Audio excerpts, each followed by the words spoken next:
बड़ी साधन है भगवान की प्राप्ति का। राधा साध्यम साधनम यस्य राधा, साध्य भगवान कृष्ण ही, लेकिन साधन राधा नाम है। जो राधा नाम अपनी जीवा पर धारण कर लेता है, ध्यान देना, भगवान की कृष्ण की प्राप्ति में कोई विलंब नहीं होता। बड़ी जल्दी मेरे नारायण उसके घर में निवास करते हैं।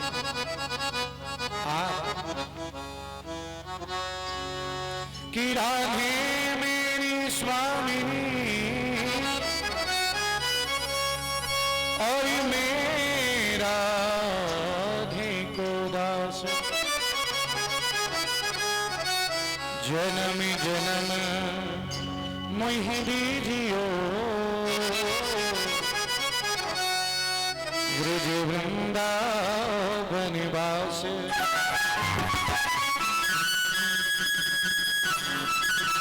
वृंदावन के वृक्ष को और मन में न जाने को,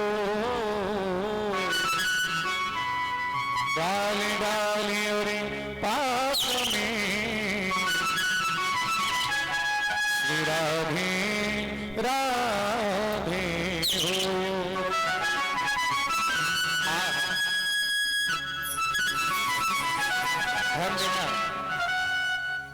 भगवान की भागवत कथा में जिस भजन से हम शुरुआत करते हैं, हर समय हमारा वही भजन रहता है। प्रत्येक दिन कोशिश करना है 7 दिनों में भजन याद हो जाए है?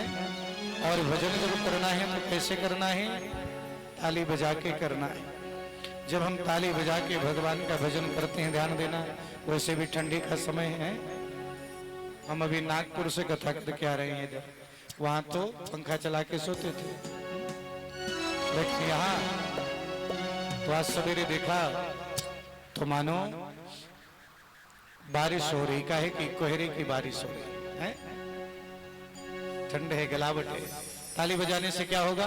एक तो ठंड बाहर भगेगी है, और दूसरी बात भगवान के भजन में सुंदर हमारी शारीरिक भक्ति हो जाएगी। ताली बजाना, ध्यान देना, लोग बाग ताली बजाने के लिए योगा करते हैं आजकल शहरों में, लेकिन भगवान की भक्ति में तो फ्री में ताली बजाओ और आराम से स्वस्थ भी रहो और भगवान का भजन भी करो।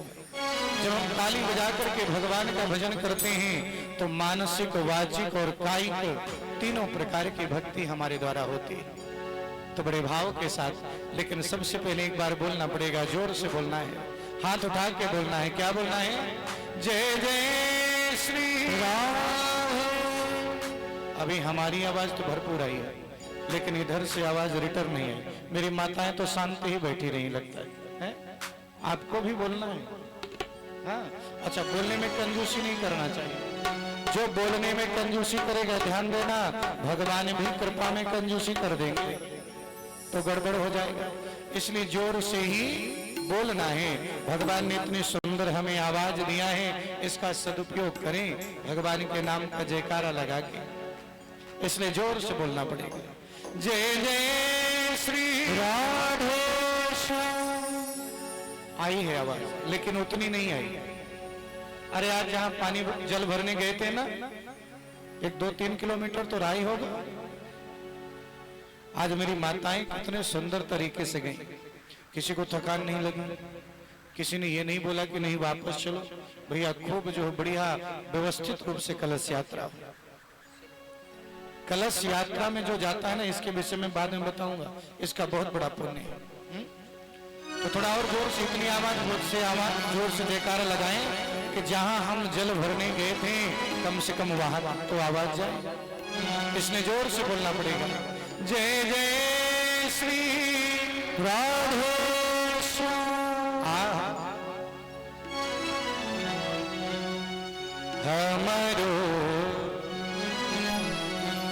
हमारो धन राधा, श्री राधा श्री राधा, धन राधा श्री राधा,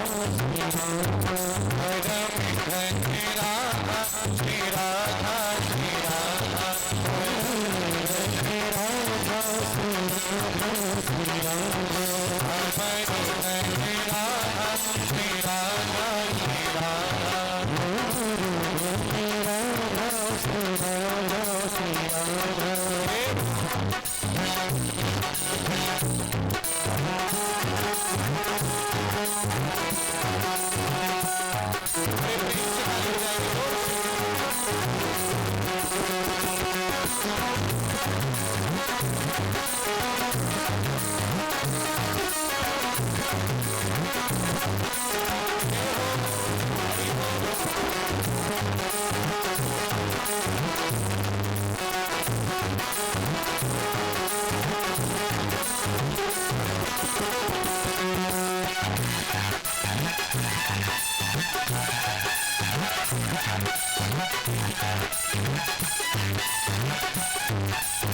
ये तो बड़ा ही जीवन का एक सपने है, जिसने राधा रानी के नाम को जीवन में उतारा उसका जीवन ही मानो सुंदर हो गया।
बोलिए भक्तवत्सल भगवान की भागवत महापुराण की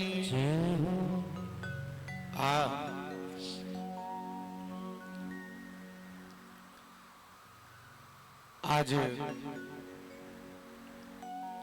प्रथम दिन है और सबसे बड़ी बात यह है मिथिला के पावन क्षेत्र में हमें एक बार और आने का मौका मिला। मां जानकी के मायके में है? संयोग से जनकपुर तक हमारी कथा हुई है। जनकपुर भी जाना हुआ था। और हाँ, आज तो और ज्यादा खुशी की बात है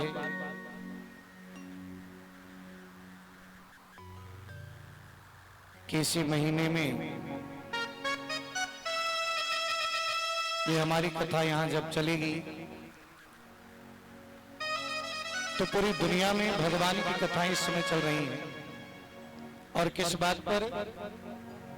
22 जनवरी को मेरे राम जी विराजमान हो रहे हैं कनक भवन में, हैं? जनकपुर से भी बहुत आभूषण आदि भेजे गए हैं। तो हमें इस बात की खुशी है कि हम भगवान के ससुराल में हैं। यही मिथिला ही क्षेत्र जो है भगवान का, माता जानकी का जन्मस्थली ही है।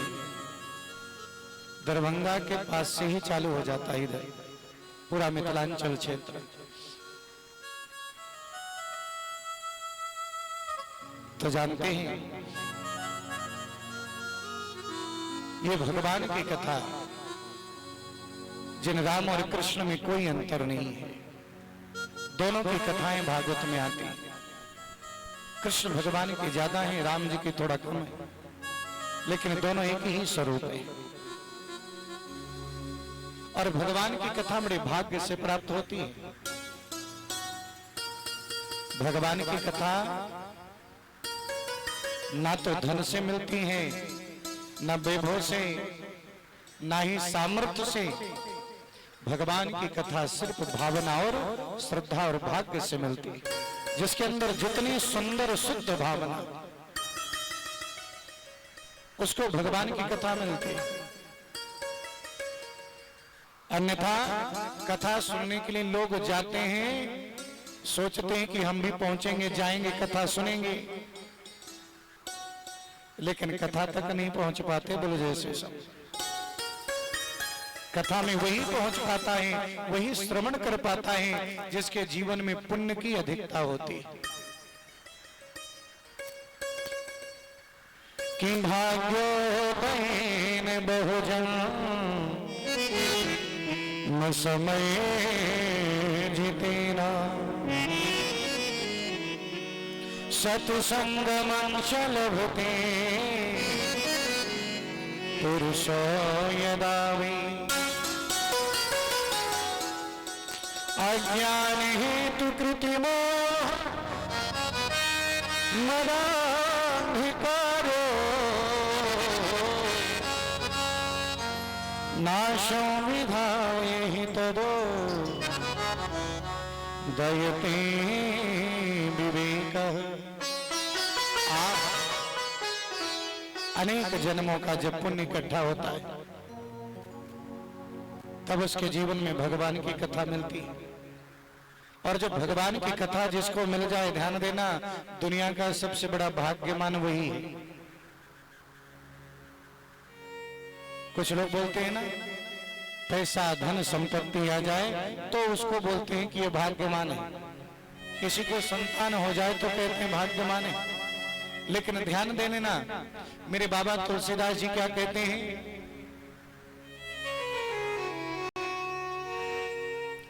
कि सुत दारा और लक्ष्मी पापियों के घर हो, संत समागम हरि कथा तुलसी दे लभ दोय। सुत दारा और लक्ष्मी, किसी किसी का विवाह हो जाए तो प्रसन्न हो जाता है, मैं बड़ा भाग्यवान। किसी को संतान हो जाए तो मैं बड़ा भाग्यवान। किसी के पास धन आ जाए तो मैं बड़ा भाग्यवान हूँ। बोले भैया, सुत दारा और लक्ष्मी ये तो पापियों के घर में भी होती है। बोलो जैसे राधे। है। बहुत से बड़े बड़े दुनिया में पापी हुए, जिनका वंश भी बहुत बड़ा रहा, जिनका परिवार भी बहुत बड़ा रहा, उनके पास धन संपत्ति भी बहुत रही, विवाह शादी सब कुछ हुआ, लेकिन ध्यान देना, संत समागम हरि कथा तुलसी दुर्लभ दोय।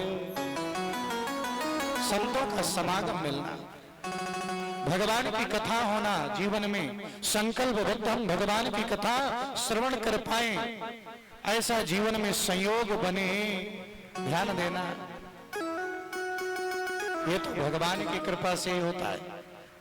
और वही सच्चा भाग्यवान व्यक्ति है जिसके जीवन में सुंदर जो है भगवान की कथा श्रवण करने का अगर उसको लाभ मिल जाए, बोले जय श्री राधे। बहुत से लोग बोलते हैं ना, हम वहां पर कथा सुने, वहां पर कथा सुने, वो भी सुनना अच्छा है और सुनना चाहिए, लेकिन अगर हम खुद संकल्प होकर के यजमान बनकर के भगवान की कथा सुनते हैं ना, तो उसका ही अलग ही आनंद है, बोलो जय श्री राधे, उसका अलग ही फल है और वो कृपा भी अलग है, हमारे पूरे पूर्वजों का कल्याण हो जाता है। ध्यान देना, पैसा तो हर जगह खर्च होता है, हर जगह बे होता है, कोई कहीं जाता है, घूमने जाता है, कोई और काम करता है, वहां भी पैसा खर्च होता है, लेकिन जो सत्कर्म में धन खर्च होता है उसका कहीं ना कहीं बहुत बड़ा फल जरूर जीवन में प्राप्त होगा।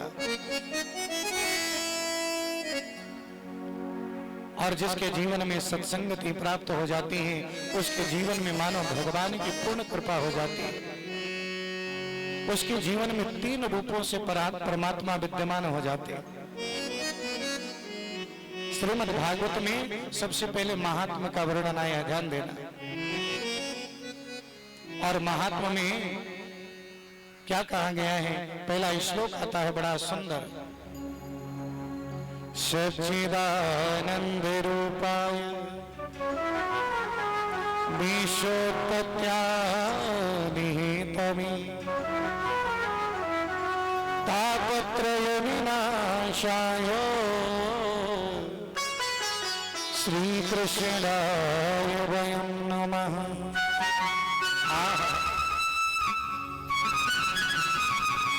पहला स्वरूप है भगवान सच्चिदानंद। सच्चिदानंद एक शब्द है, लेकिन ये शब्द 3 शब्दों से बना है। पहला शब्द है उसमें सत्य, फिर तीसरा शब्द है चित, फिर वो दूसरा शब्द है चित, और तीसरा शब्द है आनंद।